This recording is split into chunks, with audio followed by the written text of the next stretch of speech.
হিন্দুৱে জয়ন্তীক বহুত শুভ মানে, কিন্তু আনফালে মৃত্যুতিথিক অশুভ মানে।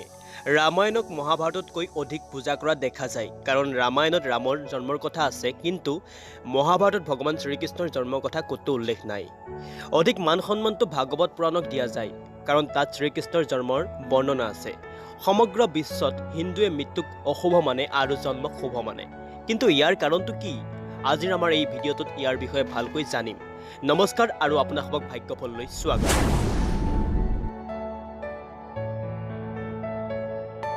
দৰ্শকসকল, আমাৰ হিন্দু ধৰ্মত বেছিবোৰ উৎসৱ কোনো এজন মহাপুৰুষ লোকৰ জন্মৰ জয়ন্তীত অধিক পালন কৰা দেখা যায়।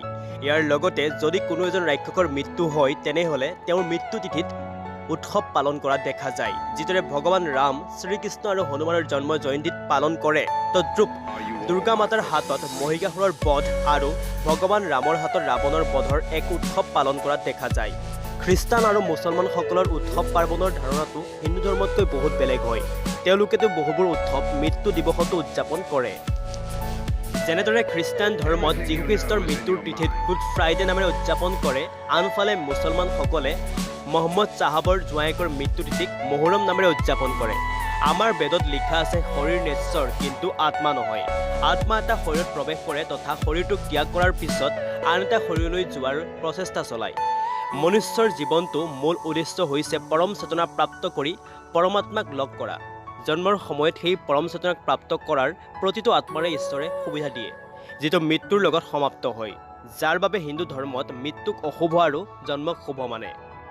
আমাৰ বেদত মৃত্যুক জীৱিত প্ৰাণীৰ দুখৰ প্ৰমুখ্যেৰে জ্ঞাত কৰে। যদি এজন মানুহৰ প্ৰাকৃতিক নাইবা আকস্মিকভাৱে মৃত্যু হয়, তেনেহ'লে বেদে মনুষ্যক অসহায় মানে।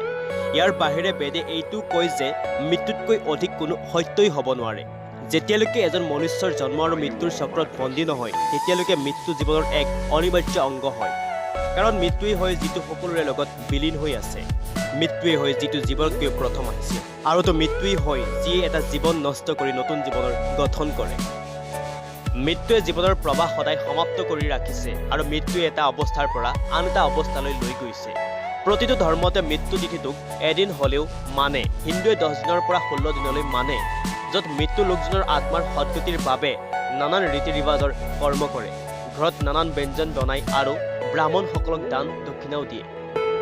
কিন্তু ইয়াত এটা অন্তৰ আছে। খ্ৰীষ্টান ধৰ্ম আৰু ইছলাম ধৰ্মত এইটো মানে যে মৃত্যু লোকজনে সম্পূৰ্ণ জীৱন অতিবাহিত কৰিলে, মাত্ৰ তেওঁৰ শেষ ফলাফলহে বাকী আছিল। কিন্তু হিন্দু সমাজৰ শটোক এটা অংগও ঘৰৰ ভিতৰলৈ নাইবা ঘৰৰ ওচৰলৈ আনিব নিদিয়ে। যিয়ে মৃতৰ শটো স্পৰ্শ কৰে তেওঁক অপবিত্ৰ আৰু অশুভ মানে। আন ধৰ্মৰ তুলনাত হিন্দু ৰীতি নীতিত মৃত লোকজনৰ ঘৰলৈ অহাটো বন্ধ কৰি ৰাখে।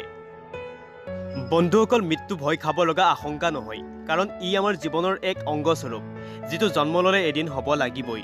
জন্ম মানেই মৃত্যু। গতিকে সদায় জীৱনত জীৱিত সময়ছোৱাত সৎ কৰ্ম কৰি যাওক আৰু সৎ ফল নিশ্চয় অৰ্জন কৰিব পাৰিব। বন্ধুসকল, আজিৰ ভিডিঅ'টোত ইমানেই।